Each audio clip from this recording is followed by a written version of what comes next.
Okay, start करते हैं। कल वाले लेक्चर में से कोई क्वेश्चन या कोई कंफ्यूजन हो तो आप लोग बोल सकते हैं, पूछ सकते हैं, नहीं तो हम आगे बढ़ते हैं। सर आगे बढ़ते हैं। ओके, मैं जल्दी से थोड़ा सा, हमने लाइफ को पढ़ा था फ्राइड की, ठीक है। इसकी बायोग्राफी देखी थी, सेडक्शन थ्योरी देखी थी, जिसमें वो बात करता था कि सेक्सुअल अब्यूज या सेक्सुअल असॉल्ट होता है बच्चों के साथ चाइल्डहुड में। फिर फैक्ट और फैंटेसी की बात की थी कि ये वाकई ही उनके साथ सेक्सुअल अब्यूज होता है या सिर्फ एक इमेजिनेशन होती है उनकी। हमने ड्रीम एनालिसिस की बात की थी कि सिगमंड फ्रायड ने अपने ही ड्रीम को एनालाइज किया था। फिर इंस्टिंक्ट्स की बात की थी, उसमें दो तरह की इंस्टिंक्ट्स थी, लाइफ इंस्टिंक्ट्स और डेथ इंस्टिंक्ट्स। ठीक है, लाइफ इंस्टिंक्ट्स वो जो हमारे तमाम पॉजिटिव बिहेवियर्स होते हैं, हमारी जो नीड्स होती हैं, ठीक है, जो हमारी ग्रोथ में डेवलपमेंट में काम आ रही होती है। लिबिडो एनर्जी की बात की थी हमने। उसके बाद कैथेक्सिस क्या था, किसी चीज़ में जब हम किसी चीज़ की तरफ हमारी जो अटेंशन होती है उसमें एक एनर्जी लग रही होती है, उसको कैथेक्सिस कहते हैं। डेथ इंस्टिंक्ट हमारी वो इंस्टिंक्ट्स होती हैं जो हमें नुकसान पहुंचा रही होती हैं या हमारे लिए नेगेटिव साबित होती हैं, उसको बोलते हैं डेथ इंस्टिंक्ट्स। अच्छा, उसके बाद aggression, restricting behaviour, self restrictive behaviour, ये डेथ इंस्टिंक्ट्स की एग्जांपल्स थी, हमने देखी थी। आज हम देखेंगे लेक्चर नंबर 3 है साइको एनालिसिस का, बीपीएससी बैच 3 में levels of personality. Levels of personality दिए थी उन्होंने सिगमंड फ्रायड ने, जिसको 3 पार्ट्स में डिवाइड किया था, कॉन्शियस, प्री कॉन्शियस या अनकॉन्शियस। ठीक है, इसके बारे में बात करते हैं। कॉन्शियस क्या होता है? कॉन्शियस हमारे प्रेजेंट मोमेंट के अंदर वो तमाम चीजें जो होती हैं जो हम एक्सपीरियंस कर रहे होते हैं प्रेजेंट मोमेंट के अंदर। आप इस वक्त मेरी आवाज सुन रहे हैं, आप इस वक्त स्क्रीन पर जो स्लाइड्स चल रही हैं इनको पढ़ रहे हैं, ये आपका कॉन्शियस है। ठीक है, आप जिन चीजों से अवेयर होते हो प्रेजेंट मोमेंट के अंदर, उसको कॉन्शियस बोलते हैं। अच्छा, उसके बाद अनकॉन्शियस। कॉन्शियस के बाद मैं डायरेक्ट जाऊंगा अनकॉन्शियस की जानब। अनकॉन्शियस क्या होता है? हमारा अनकॉन्शियस पर्सनैलिटी का वो पार्ट होता है जहां पर हमारी कॉन्फ्लिक्ट्स या हमारी वो मेमोरीज पड़ी होती हैं जो हमारे लिए या एक्सप्रेस करना हमारे लिए नुकसानदेह होता है, या जो हमारे लिए कंफर्टेबल नहीं होती, डिस्कम्फर्ट का बायस होती हैं, तो हम उनको रिप्रेस कर देते हैं या सप्रेस कर देते हैं, अनकॉन्शियस के अंदर धकेल देते हैं। वो बहुत सी चीजें हो सकती हैं, जैसे कि कुछ ऐसे बिहेवियर्स भी हो सकते हैं जिनको एक्सप्रेस करना सोसाइटी हमें अलाउ नहीं करती, या हमारे कुछ बैड एक्सपीरियंसेस हो सकते हैं जिनको हम किसी को बताना नहीं चाहते और ना ही हम याद रखना चाहते हैं। वो कोई ट्रॉमा हो सकता है, वो हमारे साथ कोई बैड एक्सपीरियंस हो सकता है, वो सारे हमारे अनकॉन्शियस में चले जाते हैं जब हम उनको दबाते हैं। ये वो पार्ट है जिससे हम अवेयर नहीं होते। उसके बाद आता है हमारे पास सबकॉन्शियस। ये सब कॉन्शियस आपको ज्यादातर मिलेगा नहीं, लेकिन मुझे एक बुक में मिला है तो मैंने कहा आप लोगों को बता देता हूँ। प्री कॉन्शियस ही ज्यादातर दिया होता है। तो सब कॉन्शियस क्या होता है? Mind level below the level of conscious awareness. Conscious हमारा जो पर्सनैलिटी का पार्ट होता है, कॉन्शियस उससे पीछे वाला जो पार्ट होता है, यानी कि अनकॉन्शियस और कॉन्शियस के दरमियान में ये पार्ट होता है सब कॉन्शियस। और जो प्री कॉन्शियस होता है वो इसी सब कॉन्शियस का हिस्सा होता है। प्री कॉन्शियस के अंदर वो तमाम यादें होती हैं जिनसे हम अवेयर तो नहीं होते, हमारा तमाम वो मटेरियल होता है जिससे हम अवेयर नहीं होते, लेकिन यानी कि वो हमारे कॉन्शियस में मौजूद नहीं होती, लेकिन अगर हम थोड़ी सी एफर्ट करें, थोड़ी सी कोशिश करें तो हमें याद आ जाता है। मैं आप लोगों से अगर पूछूं कि आपने कल रात क्या खाया था, अभी आपके कॉन्शियस में नहीं था, वो नहीं है आपके कॉन्शियस में, लेकिन आप थोड़ी सी एफर्ट करते हो, याद करते हो, तो आप बता देते हो, वो आप प्री कॉन्शियस में से उठा रहे होते हो। ठीक है, तो ये होता है हमारा प्री कॉन्शियस। वो चीजें जो हमें थोड़ी सी एफर्ट के बाद समझ आ जाती हैं या याद आ जाती हैं। ये एक स्ट्रक्चर है आपके पास कॉन्शियस, प्री कॉन्शियस और अनकॉन्शियस की। इसको बाद में देखते हैं, पहले हम इस स्ट्रक्चर को पढ़ लेते हैं। Structure of personality. Structure of personality के अंदर तीन चीजें होती हैं, 3 पार्ट्स में डिवाइड किया था पर्सनैलिटी को सिगमंड फ्रायड ने इड, ईगो और सुपर ईगो।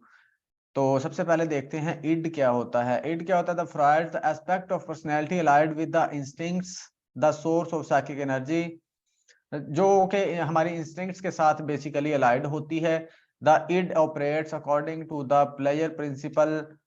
ये वो हमारी पर्सनैलिटी का पार्ट होता है, या वो हमारी पर्सनैलिटी के अंदर वो पावर होती है या कुव्वत होती है जो हमें प्लेयर प्रिंसिपल पर चला रही होती है, या हमारी नीड बेस जिसको कह सकते हैं need based, purely need based होती है। यानी कि जैसे ही हमें कोई नीड महसूस होती है तो ये पावर इड से हमें एनर्जी मिल रही होती है, ये हमें ड्राइव कर रही होती है कि उस नीड को फौरन से फुलफिल कर लो।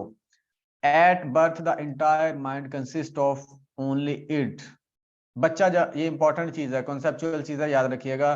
बच्चा जब पैदा होता है तो वो इड के साथ ही पैदा होता है, उसमें उस वक्त जस्ट इड होती है, ठीक है, इड की पावर होती है। यानी कि उसने, उसको चीज चाहिए ही चाहिए होती है, उसने नहीं सोचना होता कि ये गर्म है या ठंडी है या अच्छी है या बुरी है, उसने उसको पकड़ना ही होता है, उसने उसको लेना ही होता है। वो क्रियोसिटी के तौर पर भी हो सकता है, वो उसकी एक्चुअल नीड के तौर पर भी हो सकता है। यानी कि अगर उसको भूख लगी है तो उसने लाजमी उसको चीज चाहिए चाहिए, और उसके मुंह में जो भी डालेंगे उसने उसको चबाने की कोशिश करनी ही करनी है। वो बाद की बात है कि उसको फायदा होता है या नुकसान होता है। It consist of pure unadulterated instinctual energy and exist entirely on unconscious level। एक और इंपॉर्टेंट चीज, एक तो ये कि ये पैदा होते ही बच्चे में आ जाती है, वो दूसरा ये कि ये टोटली अनकॉन्शियसली ये वर्क कर रही होती है, एग्जिस्ट करती है, ठीक है, अनकॉन्शियस में। ये जो ऊपर मैंने मॉडल गुजारा है ना, ये देखें हमारे पास इड है, ठीक है, और ये सारी अनकॉन्शियस के अंदर मौजूद है, आपको नजर आ रहा होगा, ठीक है, सारी अनकॉन्शियस के अंदर मौजूद है, अनकॉन्शियसली वर्क कर रही होती है। अच्छा, it is the source of basic drives operates under the pleasure principal. Pleasure principal का मतलब है कि आपको जो नीड आपको पैदा हुई है ना, नीड आप चाहते हैं कि जल्द से जल्द वो पूरी हो जाए, ग्रेटिफाई हो जाए वो चीज। It wants immediate gratification of needs. The it has two means of satisfying bodily needs, reflex action and wish fulfilment. अब दो चीजें दो तरीकों से होती है इसकी जो नीड पूरा होती है, एक होता है reflex action, wish fulfilment. Reflex action क्या होता है? Is responding automatically to a source of irritation, यानी कि ऑटोमेटिकली रिस्पॉन्स जब हम कर रहे होते हैं। An infant may sneeze in response to an irritant in the, जैसे जब हमें मतलब कि छींक आती है तो वो एक तरह की नीड ही होती है हमारी, या आप इस तरह से कह सकते हैं कि हमें जो इरिटेशन हो रही होती है या हमें प्रॉब्लम आ रही होती है, प्रॉब्लम को सॉल्व करना, या मैं थोड़ा सा और सिंपल कर देता हूं कि अगर आपको पेन हो रहा है ना, उसको उस पेन के लिए आपको रिलीफ भी चाहिए ना, तो वो भी आपकी समझ लो नीड है। जब पेन हो रहा होता है उसके लिए हमें फौरन क्या चाहिए होता है? रिलीफ चाहिए होता है कि पेन खत्म हो जाए, तो वो भी एक तरह से आपकी नीड होती है, वो भी इसी के अंदर आती है। और कहते हैं कि इसी तरह से जब हमारे नाक के अंदर कोई चीज घुस जाती है तो हमें फौरन से छींक आती है, क्योंकि हमें उस वक्त नीड होती है, क्योंकि प्रॉब्लम हो रही होती है, हमें इरिटेट हो रहे होते हैं हम, ठीक है। तो इसको आप जनरलाइज कर लो हर जगह पे। इन बोथ केसेस रिफ्लेक्स, उसके बाद क्या था, अच्छा, in both cases reflex action is effective in reducing tension. या आप इस तरह भी कह सकते हैं टेंशन को जब रिड्यूस करते हैं तो उस वक्त, ये लाजमी नहीं है, एक चीज जहन में रखनी है कि लाजमी नहीं है कि सिर्फ यहाँ पर नीड्स की बात वही हो रही है कि खाना पीना कपड़ा सोना और ये वो। इसमें मतलब कि हर तरह की चीज आ जाएगी। जब आपको टेंशन हो रही है उस वक्त भी आपको रिलीफ चाहिए, अगर आपको पेन हो रही है उस वक्त भी रिलीफ चाहिए, अगर आपको कोई प्रॉब्लम आ रही है, एंग्जाइटी हो रही है या कुछ और चीज हो रही है, आपको रिलीफ चाहिए। Coughing and blinking are other examples of reflex action, ये भी उसकी एग्जांपल्स हैं। विश फुलफिलमेंट क्या होता है? Is more complicated. It is the conjuring up of an image of an object or event that is capable of satisfying a biological need. For example, a hungry person thinks of food related objects. इसमें क्या होता है कि बंदा जब भूख लगती है तो वो खाने, डिफरेंट खानों के बारे में सोचना शुरू कर देता है। तो ये भी एक मतलब के सेटिस्फाई करने का या ग्रेटिफिकेशन हासिल करने का एक तरीका होता है, ठीक है। यानी कि जब भूख लगती है तो डिफरेंट चीजों के बारे में हम, आप कभी ये आजमा लीजिएगा कि आपको जोरों की भूख लगी होगी तो आप क्या कर रहे होते हैं, आपके माइंड में क्या चल रहा होता है, सारी चीजें भूल जाती हैं, आपके पसंदीदा खाने आपके जहन में चल रहे होते हैं। तो वो एक तरह से हम ग्रेटिफाई करने की कोशिश कर रहे होते हैं ना अपनी उस इंस्टिंक्ट को या नीड को। उसके बाद है जी it correspond to the Freud early notion of the unconscious. ये उसका अनकॉन्शियस के बारे में जो अर्लियर उसने नोशन या उसका नजरिया था वो दिया था इसने। ठीक है, the it is the the ego and super ego have unconscious aspects as well. Ego की बाद में बात करते हैं। The it is a powerful structure of the personality because it supplies all the energy for the, मतलब वही वाली बात की एनर्जी प्रोवाइड कर रही होती है। It also it knows only instant gratification. ये इंस्टेंट ग्रेटिफिकेशन इसके अंदर चाहिए होती है। इसको इसको कोई मतलब कि कोई लॉजिक, कोई रीजन, कोई मोरालिटी इसके सामने नहीं होती। आप इस तरह से भी कह सकते हैं कि ये आपके अंदर एक तरह का शैतान होता है कि इसने सिर्फ अपना सोचना है, सेल्फिश होके सोचना होता है इड ने। ठीक है, इसकी एग्जांपल मैं आपको आगे जाके देता हूँ, समझ आ जाएगी आपको। अच्छा, उसके बाद है जी we might compare the it to the new born baby who cries. अब वो कंपेयर कर रहा है उसको बेबी के साथ, who cry and frantically waves its legs and arms when its needs are not met। जब उसकी नीड्स पूरी नहीं होती तो वो क्या कर रहा होता है, रो रहा होता है, अपने हाथ पांव चला रहा होता है। But who has no knowledge of how to bring about satisfaction, लेकिन उसको नहीं पता कि कैसे सेटिस्फैक्शन लानी है। Hungry infants can not find food on their own, वो खुद तो खाना नहीं तलाश कर सकते या उठा सकते। The only ways the id can attempt to satisfy its needs are through reflex action या फिर wish fulfilling hallucinatory or fantasy experiences with Freud's labeled as primary process thought। उसके पास दो ही तरीके होते हैं, या तो वो क्या कर ले, रिफ्लेक्स एक्शन करे जो वो कर रहा है, रो रहा है, या वो फिर उसके बाद हाथ पांव चला रहा है। दूसरा वो क्या करे, दूसरा वो क्या करेगा, वो विश फुलिंग करेगा, यानी कि वो इमेजिन करना शुरू करेगा या इमेजिन करने की कोशिश करेगा, फैंटेसी एक्सपीरियंस करेगा। ठीक है, ये इसका कहना है। इस प्रोसेस को उसने क्या बोला है, primary process thought. Primary process thought क्या होता है, child like thinking by which the id attempts to satisfy the instinctual drives, के जिसमें वो जो इड होती है सेटिस्फाई करने की कोशिश करती है ड्राइव्स को। प्लेजर प्रिंसिपल क्या होता है, the principle by which the id functions to avoid pain and maximise pleasure. वही वाली बात के पेन को कम करने की कोशिश करती है और प्लेजर को ज्यादा से ज्यादा करने की कोशिश करती है। उसके बाद हमारे पास स्ट्रक्चर के अंदर जो नेक्स्ट पार्ट है वो है ईगो।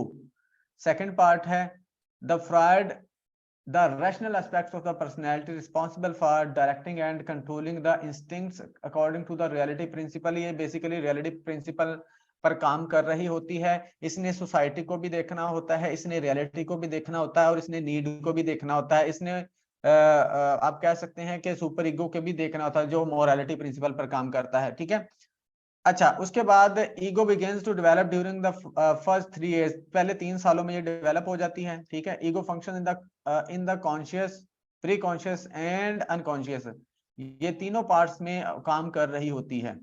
जो ईगो होती है ना, ये कॉन्शियस में भी करेगी, प्री कॉन्शियस में भी करेगी और किसी हद तक ये अनकॉन्शियसली भी काम कर रही होती है।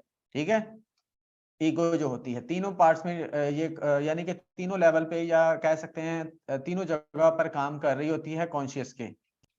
इस चीज को ध्यान में रखना, ये पूछ लेते हैं अक्सर।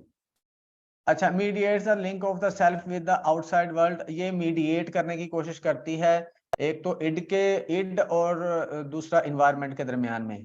ठीक है, इसको इस तरह इन्वायरमेंट और इड का भी कहा जा सकता है, या फिर इसको इस तरह भी कहते हैं इड और सुपर ईगो के दरमियान में भी ये करने की कोशिश करती है, क्या कह रहा, कोलैबोरेट करती है और मीडिएट करने की कोशिश करती है, उनको जोड़ने की कोशिश करती है। बाज दफा ऐसा होता है कि जो ईगो इड है वो कहती है कि मुझे चीज चाहिए, जबकि सुपर ईगो कहती है कि नहीं, ये मोरली ये चीज ठीक नहीं है, तो फिर ये वहां पर आके क्या करवाती है, उनकी सुलह करवाती है। बेसिकली पहले हमें पढ़ना चाहिए था सुपर ईगो, फिर आपको अच्छे से समझ आ जाता है। सुपर ईगो को देख लेते हैं। अच्छा, यहाँ पर एक और चीज है सेकेंडरी, हमने उधर पढ़ा था प्राइमरी प्रोसेस थॉट, यहाँ पर सेकेंडरी प्रोसेस थॉट है। प्राइमरी में तो हमने ये देखा था कि चाइल्ड लाइक थिंकिंग होती है उसकी, कि इमेजिन करने की कोशिश करता है, या मतलब कि चाइल्ड लाइक करने की कोशिश करता है जिसमें कोई लॉजिक या रैशनैलिटी नहीं होती। मेच्योर थॉट, इसमें सेकेंडरी थॉट क्या होती है, mature thought process needed to deal rationally with the external world. यहाँ पर वो रैशनली और मेच्योरली चीजों को प्रोसेस कर रहा होता है, सोच रहा होता है, ठीक है, एक्ट कर रहा होता है, ताकि वो अपनी नीड को ग्रेटिफाई कर सके। रियलिटी प्रिंसिपल क्या होता है? By which the ego functions to provide appropriate constraints on the expression of the id instinct. जब भी इड की कोई नीड आती है सामने, तो ये कोशिश करती है हमें एक अप्रोप्रिएट वे प्रोवाइड करने का, कि हम रैशनली, लॉजिकली और मोरालिटी के पॉइंट ऑफ व्यू से और अपनी नीड के पॉइंट ऑफ व्यू से एक बैलेंस वे में अपना जो ग्रेटिफिकेशन है उसको कर लें या नीड को पूरा कर लें। सुपर ईगो क्या होता है? The moral aspect of personality, internalization of the parental and societal values and standards। जो सुपर ईगो होती है, ये जब भी हम कोई भी काम करते हैं तो इसका काम ये होता है कि इसने ये हमें बताना होता है कि ये काम आपके वैल्यूज, आपकी सोसाइटी या आपके स्टैंडर्ड के या मोरालिटी के अकॉर्डिंग है या नहीं है। ठीक है, इसने ये कहना होता है। ठीक है, आपकी नीड यानी कि आपके लिए सूटेबल है या नहीं है, आपकी वैल्यूज के अकॉर्डिंग है या नहीं है, या आपने आपके पेरेंट्स ने जो आपको बताया उसके अकॉर्डिंग है या नहीं है, या मोरालिटी मॉरली ये ठीक है या नहीं है, जो सुपर ईगो ने बताना होता है हमें। ठीक है, इसका कोई भी एस्पेक्ट हो सकता है। Superego starts to emerge around age 5 साल तक ये इमर्ज हो जाती होती है, सुपर ईगो डेवलप होती है। The super ego is present in the conscious, pre conscious and unconscious. ये तीनों लेवल पे मौजूद होती है। ठीक है, ये बार दफा पूछ लिया जाता है कि ये कब डेवलप होती है और ये कहाँ कहाँ काम कर रही होती है, कहाँ कहाँ वर्क कर रही होती है। इसके दो पार्ट्स होते हैं, एक तो कॉन्शियस और दूसरा ईगो आइडियल। कॉन्शियस क्या होता है? a component of the super ego that contains behaviors for which the child has been punished। Conscious के अंदर वो तमाम चीजें होती हैं, वो तमाम बिहेवियर्स मौजूद होते हैं जो बच्चे को पता होता है या हमें पता होता है कि ये हमारे लिए ठीक नहीं है, यहाँ पर सजा मिलती है इन बिहेवियर्स पर, या इन कामों पर पनिशमेंट मिलती है। ईगो आइडियल के अंदर वो तमाम बिहेवियर मौजूद होते हैं जो कि हम करने की कोशिश कर रहे होते हैं, यानी कि आइडियल की बात हो रही है ना यहाँ पर, तो यहाँ पर तमाम मॉरल और आइडियल बिहेवियर्स मौजूद होते हैं जिनको हम परफॉर्म करने की कोशिश कर रहे होते हैं या जिनके लिए हमें स्ट्राइव करना होता है। अब आ जाते हैं ये कैसे काम कर रही होती हैं चीजें, मैं आपको बताता हूं। यहाँ पर हमारे पास है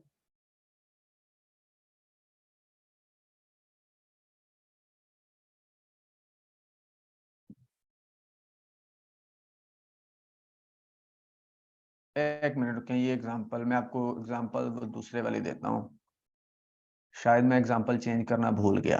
इसकी एग्जांपल बड़ी इजी सी मैं आपको देता हूँ, बड़ी आसान सी, आपको समझ आएगी बड़े अच्छे से। अच्छा जी, मिल गई।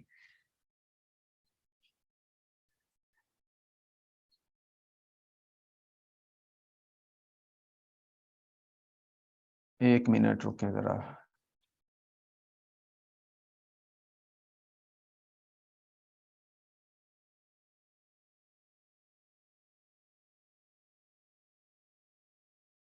चलें, रिकॉर्डिंग हमने ऑन ही नहीं की थी। चले, मैं इस एग्जांपल को मैं दोबारा से रिपीट कर देता हूँ ताकि रिकॉर्डिंग के अंदर भी आ जाए। अब हमने देखना है कि ये जो इड है, ईगो और सुपर ईगो कैसे काम कर रही होती है, या अगर हम ये कहना चाहें कि जो ईगो है वो कैसे सुपर ईगो और इड के दरमियान में अपना रोल प्ले कर रही होती है। फर्ज कर लेते हैं कि आपको पैसों की जरूरत है। ठीक है, आपके पास पैसे नहीं है। ठीक है, अब आपने देखा सख्त जरूरत है, आपको शदीद जरूरत है। अब आपने देखा, आपको पता है कि आपकी मम्मा कहाँ पर पैसे रखती है। ठीक है, इड आपको कहती है कि यार चुप करके ना वहां से चुरा लो। मैंने इड की बात की थी कि ये इसको कोई भी मोरालिटी की बात नहीं होती, कोई भी इसको शर्म या शर्मिंदगी वाली बात नहीं होती। ठीक है, ये कहता है कि भाई मुझे जरूरत है तो जरूरत है, मुझे नहीं इस चीज से गर्ज के वो सही काम है या गलत है, बस मेरी नीड पूरी करो।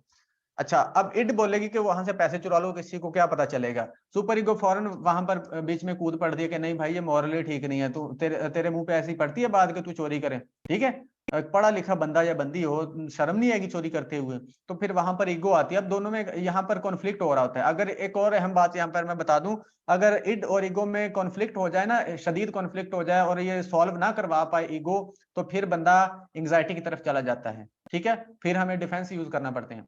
अच्छा, वो आगे डिस्कस करते हैं कैसे। ईड और ईगो क्या आपस में झगड़ रही है, ईगो फिर दरमियान में, सॉरी ईड और सुपर ईगो झगड़ रही है, ईगो दरमियान में आती है और बैलेंस कराती है कि भाई ऐसा करो, सब्र करो, लड़ाई ना करो, आप ऐसा करो, चोरी ना करो, जरूरत भी पूरी कर लो, लेकिन बता के।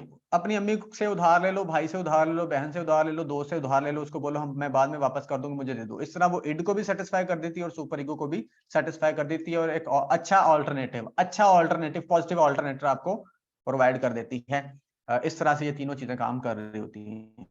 बहुत अरसा मुझे इसकी समझ नहीं आई थी, बहुत अरसा मैंने इसको बड़ी मेहनत के साथ इसको, हालांकि ये बहुत कोई मुश्किल बात नहीं है, सिंपल सी बात है, लेकिन शायद किसी ने समझाया नहीं था इस तरह से ना, तो इसको बड़ी मुश्किल से समझा था मैंने, यानी कि बहुत लेट समझा था। अच्छा, जो मैंने बात की थी यहाँ पर कि अगर ईड और सुपर ईगो के दरमियान में वो ना हो सके, सुलह ना करवा पाए ईगो, तो ईगो पर बहुत ज्यादा प्रेशर आ जाता है, ठीक है, बहुत ज्यादा प्रेशर आ जाता है, और फिर हम एंग्जाइटी की तरफ चले जाते हैं, जिसकी वजह से फिर हम अपने डिफेंस की तरफ चले जाते हैं, डिफेंस यूज करना स्टार्ट कर देते हैं। अच्छा, और उसके बाद एक और इम्पोर्टेंट चीज मैंने आपको बतानी थी कि अगर ये इन दोनों में से सुपर ईगो या ईगो में से, सॉरी सुपर ईगो और इड में से जो भी आपकी पर्सनैलिटी पर ज्यादा हावी होगा, उसी तरह की आपकी पर्सनैलिटी होगी। या अगर आपको इस तरह से समझाना चाहूं कि अगर आपने देखना है ना कि इस शख्स की पर्सनैलिटी पर किसका ज्यादा होल्ड है, इड का या सुपर ईगो का, तो आप देख लो कि उसकी पर्सनैलिटी कैसी है। अगर तो वो बंदा पॉजिटिव है, तो वो हो सकता है कि वो सुपर ईगो वाला बंदा हो, उस पर सुपर ईगो हावी हो, यानी कि वो एक अच्छा बंदा हो, उसकी अच्छी पर्सनैलिटी हो। लेकिन अगर उस पर इड हावी है ना, तो वो बंदा आपको सेल्फिश नजर आएगा अपने कामों में, अपनी पर्सनैलिटी में, नेगेटिव नजर आएगा अपने कामों में, अपनी पर्सनैलिटी में। तो आपको अंदाजा हो जाएगा, फर्ज करें आपसे ये इंटरव्यू वाले पूछ ही लेते हैं ना कि हाँ जी आप कैसे बताओगे कि इस पर इड हावी है या ईगो हावी, सुपर ईगो हावी है, तो आप बता दोगे कि अगर तो वो नेगेटिव है, ज्यादातर काम उसके नेगेटिव है, पर्सनैलिटी में नेगेटिव है, तो इट मीन्स कि उस पर इड हावी है। अगर वो मतलब कि हर चीज में पॉजिटिव रह के चलता है, मतलब कि जरा सी भी वो रिस्क नहीं लेता, हर चीज में पॉजिटिव रह के चलता है, मोरालिटी के अकॉर्डिंग चल रहा होता है, फूंक फूंक के कदम रखता है, तो इट मीन्स के सुपर ईगो उस पर हावी है। हमें चाहिए होती है बैलेंस, हमें बैलेंस चाहिए होता है कि आपकी पर्सनैलिटी पे ईगो हावी होनी चाहिए। ईगो ईगो हावी होगी तो यानी कि बैलेंस होगा आपकी पर्सनैलिटी के अंदर, डिसबैलेंस नहीं होगी आपकी पर्सनैलिटी। यानी कि आप बाज दफा अगर आपको रिस्क भी लेना पड़ेगा, अगर किसी की सुलह कराने के लिए झूठ भी बोलना पड़ेगा, तो ईगो है कि वो झूठ बुलवा देगी आपसे कि यार चलो कोई नहीं, भलाई का मतलब फायदे के लिए झूठ बोलना है, तो वो एक बैलेंस चीज है। अगर आपके ऊपर सुपर ईगो हावी होगी ना, तो आपको अगर लग भी रहा है ना कि यार अगर मैं यहाँ पर झूठ बोल दूंगा तो किसी का कत्ल होने से बच जाएगा, तो आप झूठ नहीं बोलोगे। सुपर ईगो अगर हावी होगी, आप कहोगे यार कत्ल होता हो जाए, लेकिन मैंने झूठ नहीं बोलना, मुझे मेरी इजाजत नहीं देता मेरा जमीर। ये मैं अपनी समझ के अकॉर्डिंग आपको बता रहा हूं। लेकिन अगर ईगो होगी, तो वो आपको कहेगी कि भाई किसी की जान बचाने के लिए झूठ भी बोलना पड़े, 100 झूठ भी बोलने पड़े, बोल दो, चुप करके बोल दो, बस जल्दी से बोल दो, ठीक है। तो ये वाली इस तरह से भी इसको समझा जा सकता है। अगर आपसे पूछा जाए तो इस तरह से आप एलेबोरेट कर सकते हो। खून खराबा जो मैं ना बताइए, लेकिन कोई थोड़ा सा पॉजिटिव वे में बता दीजिएगा आप। जी समझ आ गई आप लोगों को इसकी एड ईगो और सुपर ईगो की? जी सर। सुन भी रहा कि नहीं, मुझे मेरी आवाज नहीं आ रही आप लोगों को? जी सर, बिल्कुल सही तरह से जी सर, हो गई है, समझ आ गई है। ओके, एंग्जाइटी की बात करते हैं, थ्रेट टू ईगो। ये एंग्जाइटी, ये इसी के अंदर सारा कॉन्सेप्ट पड़ा हुआ कि जो एंग्जाइटी की बात करते हैं ना सिगमंड फ्रायड, वो बात करते हैं कि ये हमारी ईगो को थ्रेट होता है। जब ये आपस में इनकी सुलह नहीं करवा पा रही होती, तो उस वक्त थ्रेट आ जाता है ईगो को, जिसकी वजह से हम एंग्जाइटी की तरफ चले जाते हैं। Anxiety the Freud of feeling of fear without an obvious cause. अच्छा, ये मुझे आज तक इस बात की समझ नहीं आई, जो फ्रायड ने इसकी डेफिनेशन दी है, ये प्योर डेफिनेशन है, याद रखिएगा। आपसे भी पूछा जा सकता है कभी भी किसी भी तरीके से, तो इस चीज को ध्यान में रखना है। फ्रायड ने बोला है कि जो एंग्जाइटी है ना, ये फीलिंग ऑफ फियर है विदाउट एनी एन ऑब्वियस काज, किसी ऑब्वियस कॉज के बिना हमें जो फेयर हो रहा होता है उसको एंग्जाइटी बोलते हैं। लेकिन हम ये भी इस चीज को भी हमने एक्सपीरियंस किया है या करते हैं कि हमें कॉज का पता भी होता है, कॉज का हमें पता भी होता है कि इस वजह से मुझे एंग्जाइटी हो रही है। मिसाल के तौर पर आपका एग्जाम होने वाला, एग्जाम से पहले हमें परेशानी हो रही होती है, बेचैनी हो रही होती है। अब हमें क्लियरली पता है कि ये परेशानी मुझे एग्जाम की वजह से है, लेकिन अब यहां पर तो हमें मालूम है, यानी कि एग्जाम वाली एंग्जाइटी का तो हमें पता है कि मेरी वजह क्या है। या अगर आपने इंटरव्यू देना है तो उस वक्त भी आपको एक एंग्जाइटी हो रही होती है, वहां पर भी आपको पता होता है कि मुझे एंग्जाइटी क्यों हो रही है, ठीक है। लेकिन इसने डेफिनेशन दी है कि फियर विदाउट एन ऑब्वियस काज, वो एंग्जाइटी जो आपको किसी मतलब के कॉज के बिना एंग्जाइटी या फियर हो रहा होता है, उसको बोला गया एंग्जाइटी। मैंने बहुत से टीचर से इसका पूछा था ये वाला कि एंग्जाइटी की डेफिनेशन बताएं, तो उन्होंने मुझे यही बताया कि विद कॉज, कुछ ने विद कॉज, कुछ ने विदाउट कॉज, या मैंने ये पूछा था कि इसके बारे में मुझे बताया तो कोई मुझे सही से एलेबोरेट नहीं कर पाया। तो फिर एक हमारी यूनिवर्सिटी की एचओडी थी, उन्होंने मुझे सेटिस्फाई किया आंसर करके, वो मुझे आंसर ठीक भी लगा। उन्होंने बोला कि ये डेफिनेशन सिर्फ आपने सिगमंड फ्राइड के पॉइंट ऑफ व्यू से देखनी है। ये सिगमंड फ्राइड का पॉइंट ऑफ व्यू है कि feeling of fear without an obvious cause, anxiety की वो डेफिनेशन जो सिर्फ सिगमंड फ्राइड ने दी है।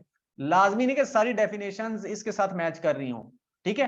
अब जो हमारा पैनिक अटैक होता है, अब मैं इसको फिर मैंने इसकी लॉजिक ढूंढी कि इसको कैसे मैंने अगर समझाना हो तो मैं समझाऊंगा। मैंने पैनिक अटैक को इस पे अप्लाई कर दिया, पैनिक अटैक पे ये डेफिनेशन अप्लाई कर दी। पैनिक अटैक जब हमें आता है ना, तो कोई उसकी ऑब्वियस कॉज हमें नहीं पता होती, कोई भी उसकी ऑब्वियस कॉज हमें नहीं पता होती, ठीक है। तो फिर मैंने इस पर अप्लाई कर दिया, ये मतलब जो है विदाउट एन ऑब्वियस कॉज, ये पैनिक वाला जो डिसऑर्डर है या पैनिक अटैक है उस पर बेहतरीन फिट होती है ये वाली डेफिनेशन, ठीक है। वैसे तो विद कॉज भी होती है, बेशुमार जगह पे आपको कॉज के साथ भी एंग्जाइटी की डेफिनेशन मिल जाती है। तो आई होप कि आपको ये वाला आपका इशू रिजॉल्व हो गया होगा, अगर आपको पहले नहीं पता था तो। You already have a general idea of what the word anxiety means because you know how you feel when you are anxious about something। वो कहते हैं आपको नहीं पता होगा कि आप कैसा फील करते हैं। It's not unlike fear, ये fear की तरह नहीं है, but we may not know what we are afraid of। वो कहते हैं कि हमें नहीं पता होता कि हम किस चीज से मतलब कि हमें डर है, किस चीज का खौफ है। Freud described anxiety as an objectless fear, meaning that we can not point to its source. हम इसके सोर्स की जानब पॉइंट आउट नहीं कर सकते कि इसका सोर्स क्या है, कहां से आ रही है ये एंग्जाइटी, ठीक है। अब यहाँ पर अगर हम वो एग्जाम वाली एंग्जाइटी की तरफ देखें, इंटरव्यू वाली एंग्जाइटी की तरफ देखें, तो ये तो फिर हमारा तजाद हो रहा है ना। तो फिर इन दोनों चीजों को मैंने कर ही अलग दिया कि इसका जो फ्राइड की डेफिनेशन है उसको फ्राइड के अकॉर्डिंग समझो, बाकी डेफिनेशंस को बाकियों के अकॉर्डिंग देखो। To a specific object that caused it, Freud made anxiety an important part of his personality theory. इसने एंग्जाइटी की जो पर्सनैलिटी थ्योरी है, एंग्जाइटी इसमें बहुत इंपॉर्टेंट पार्ट है इसका, ठीक है। It is fundamental that development of all neurotic and psychotic behaviour. इसका कहना था कि ये बेसिकली बुनियाद होती है, एंग्जाइटी ही बुनियाद होती है हमारे न्यूरोटिक और साइकोटिक जो बिहेवियर डिसऑर्डर्स हैं, एंग्जाइटी की वजह से ही हो रहे होते हैं हमें। Anxiety arises when ego can not cope too much, जब ईगो फेल हो जाती है तो उस वक्त होती है एंग्जाइटी। कौन कौन सी सिचुएशंस हो सकती हैं? डिमांड्स ऑफ द इड, जब डिमांड हो जाएंगी, यानी कि इड की डिमांड्स की वजह से हमारी एंग्जाइटी होती है। दूसरा demands of the ego, ego की डिमांड्स की वजह से। तीसरा एक्सटर्नल डेंजर, अगर हमारा जो एक्सटर्नल डेंजर होगा यानी कि हमें कोई बैरूनी खतरा होगा, उस वजह से भी हमें एंग्जाइटी हो रही होती है। तीन चीजें होती हैं, तीन सिचुएशंस होती हैं जिनकी वजह से हमें एंग्जाइटी हो रही होती है। अच्छा, in order to protect itself against anxiety, उस एंग्जाइटी से बचने के लिए कि हमारी पर्सनैलिटी पर, हमारी डेली रूटीन पर कोई नेगेटिव इन्फ्लुएंस ना हो, तो हम क्या कर रहे होते हैं? Ego use defence mechanism, different defence mechanism को यूज कर रहे होते हैं, ठीक है। उसके बाद इन्होंने तीन टाइप्स की एंग्जाइटी दी थी, reality anxiety, neurotic anxiety, moral anxiety. Reality anxiety क्या होती है? First type of anxiety that one from which the others are derived, दूसरी एंग्जाइटी जिससे ड्राइव की जाती है, इज रियलिटी एंग्जाइटी। इसको रियलिटी एंग्जाइटी या ऑब्जेक्टिव एंग्जाइटी बोलते हैं। अब यहाँ पर उसने जब टाइप्स बताई हैं तो यहाँ पर वो गड़बड़ कर गया है। उसने बोला ऑब्जेक्टिव एंग्जाइटी, ऑब्जेक्टिव एंग्जाइटी का मतलब है कि वो आपको कुछ ना कुछ तो उसकी वजह दे रहा होगा ना। मिसाल के तौर पर, this involves the fear of real dangers in the real world, जो मैंने बात की थी कि आपकी जो रियलिटी हमें वजह नजर आ रही होती है। Most of us justifiably fear fires, hurricanes, earthquake या सिमिलर डिजास्टर्स। हमें जो डिजास्टर्स की वजह से एंग्जाइटी हो रही होती है, मिसाल के तौर पर जब किसी बिल्डिंग के अंदर आग लग जाती है, जब किसी बिल्डिंग के अंदर आग लग जाती है तो हम क्या भाग रहे होते हैं, ठीक है। We run from wild animal, jump out of the path of speeding cars, run out of the burning buildings. यानी कि वो जो आग लगने की वजह से या डिफरेंट चीजों की वजह से या डर की वजह से हम जो भाग रहे होते हैं, इसको रियलिटी एंग्जाइटी, जो रियलिटी में हमें फील हो रही होती है एक्चुअल में। अच्छा, न्यूरोटिक एंग्जाइटी क्या होती है? इट्स बेसिस इन चाइल्डहुड, इसकी जो बेसिस हैं चाइल्डहुड में होती है, ठीक है। Is a conflict between instinctual gratification, यानी कि इसका मतलब है कि आपकी जो हमारी इंस्टिंक्ट्स की ग्रेटिफिकेशन होती है उसमें और रियलिटी में आपस में जब होता है ना तसादुम, रियलिटी और ग्रेटिफिकेशन, या आप इस तरह से कह सकते हैं ईगो इड या ईगो के दरमियान में जब होती है उस वक्त होती है। Children are often punished for overtly expressing sexual और अग्रेसिव इंपल्सेस, इसकी वजह से उनको हो रही मतलब कि सजा मिलती है जब एक्सप्रेस करने के लिए। Therefore the wish to gratify certain id impulses generate anxiety, इसलिए क्योंकि वो सोशली या आप कह सकते हैं एक्सप्रेस नहीं कर सकते चीजों को सोसाइटी के अंदर, इस वजह से वो एंग्जाइटी को एक्सपीरियंस कर रहे होते हैं। Neurotic anxiety is an unconscious fear of being punished. ये जो एंग्जाइटी होती है ये हमारा अनकॉन्शियस फियर होता है कि हमें सजा मिलेगी, कोई खास तरह का बिहेवियर अगर शो करेंगे तो, ठीक है।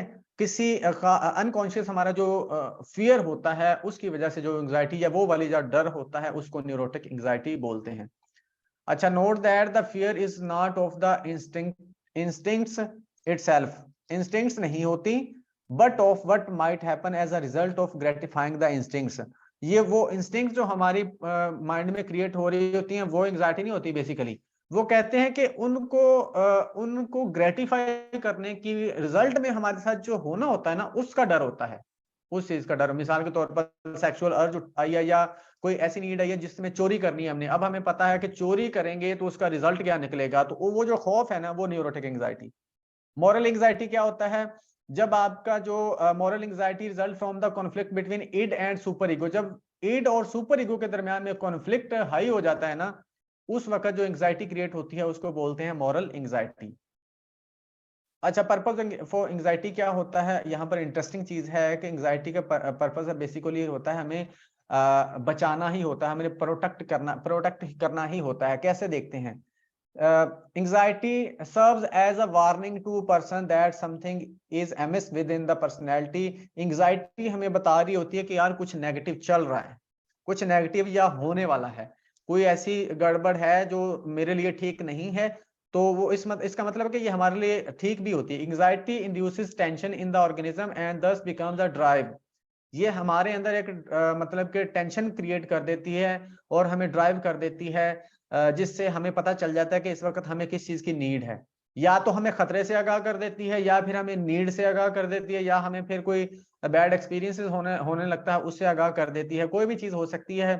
तो जो हमें जिससे ये आगाह कर देती है फिर हम उस तरफ चल पड़ते हैं उसके सोल्यूशन के लिए। मिसाल के तौर पर भूख लगी है तो खाने की तरफ चलते हैं, ये बताती है हमें थर्स्ट, प्यास लगती है तो हम उसकी तरफ जाते हैं। Anxiety alerts the individual the ego is being threatened and the unless action is taken the ego might be overthrown. How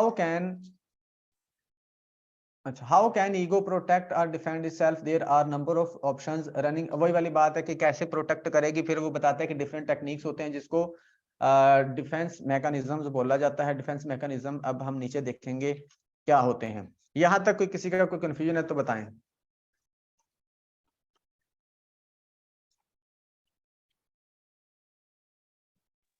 नहीं सर, कोई कंफ्यूजन नहीं। डिफेंस मैकेनिज्म बेसिकली हमारा डिफेंस होता है एंग्जाइटी के अगेंस्ट। एंग्जाइटी से बचने के लिए हम जो डिफेंस या डिफरेंट टेक्निक्स यूज कर रहे होते हैं, वो टेक्निक्स जो होती हैं ना उसको डिफेंस मैकेनिज्म बोला जाता है। मैं सिगमंड फ्राइड की उसके काम में से जिस काम से सबसे ज्यादा मुतासर हुआ ना, मतलब ये नहीं कि इसी काम से हुआ, और बाकी भी उसके बहुत सारे काम हैं जो बहुत इम्प्रेस करते हैं, मुतासर करते हैं। उनमें से एक काम डिफेंस मैकेनिज्म है। अगर हमारी जिंदगी के अंदर डिफेंस मैकेनिज्म ना होते तो हम कभी भी नॉर्मल ना रह पाते, हम कभी भी नॉर्मली जिंदगी ना गुजार पाते अगर हमारी लाइफ के अंदर डिफेंस मैकेनिज्म ना होता। जब मैंने इसको पढ़ा ना, जब मैंने इसको देखा, समझा और इसको एनालाइज किया, ऑब्जर्व किया हमारी डेली लाइफ के अंदर, तो मैं हैरान रह गया कि यार इस बंदे ने क्या निकाला है।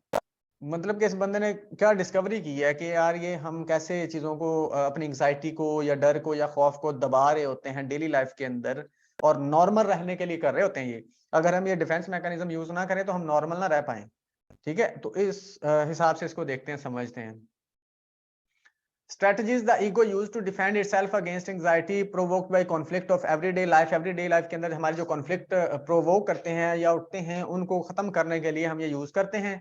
अच्छा, डिफेंस मैकेनिज्म्स इन्वॉल्व डिनाइल्स और डिस्टॉर्शंस ऑफ रियलिटी। बेसिकली इसके दो चीजें आपको, दो कैरेक्टरिस्टिक्स मिलेंगी, नीचे मैंने लिखी है नंबरिंग के साथ। पहली क्या है, डिनाइल और डिस्टॉर्शंस ऑफ रियलिटी। रियलिटी को ये डिनाई कर रहे होते हैं, यानी कि जो डिफेंस मैकेनिज्म यूज कर रहे होते हैं ना, रियलिटी को मान नहीं रहे होते, रियलिटी को मानने से इनकार कर रहे होते हैं, यानी कि रियलिटी के उलट चल रहे होते हैं।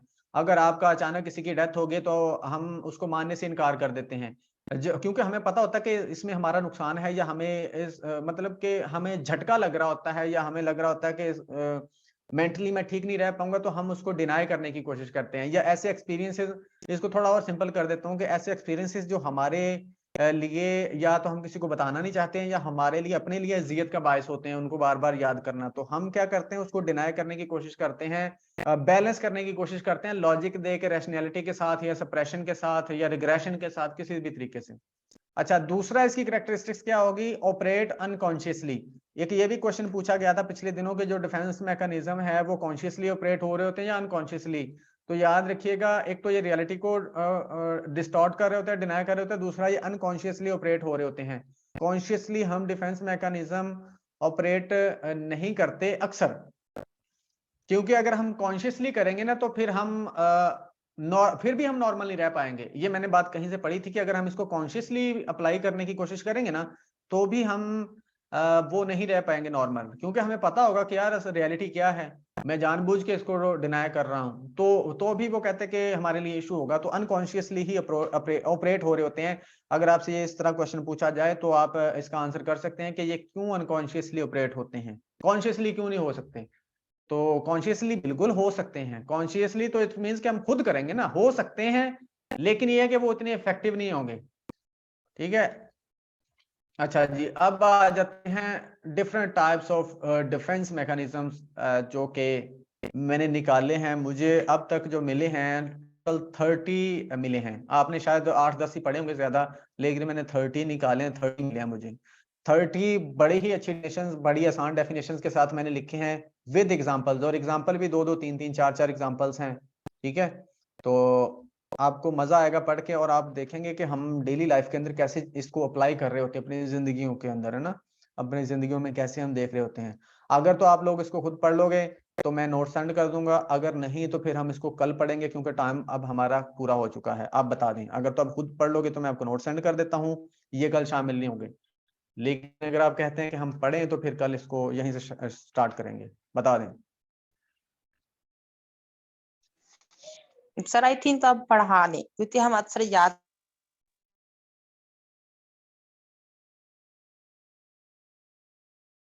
चले, मैं पढ़ा दूंगा, नो इश्यू, मैं तो बैठा ही पढ़ाने के लिए आपको। चलिए ठीक है, हम डिस्कस करेंगे। आप देखें, मजा आएगा ये डिफेंस मैकेनिज्म पढ़ने का।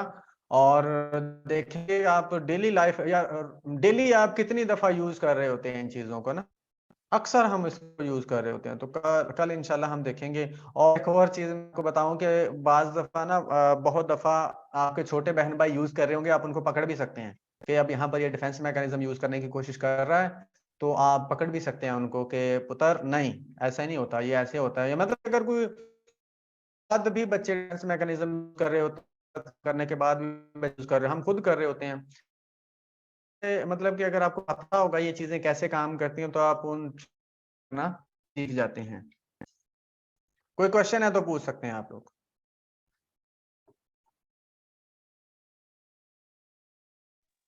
No sir. ओके। सर आपने जो फ्राइड थी ये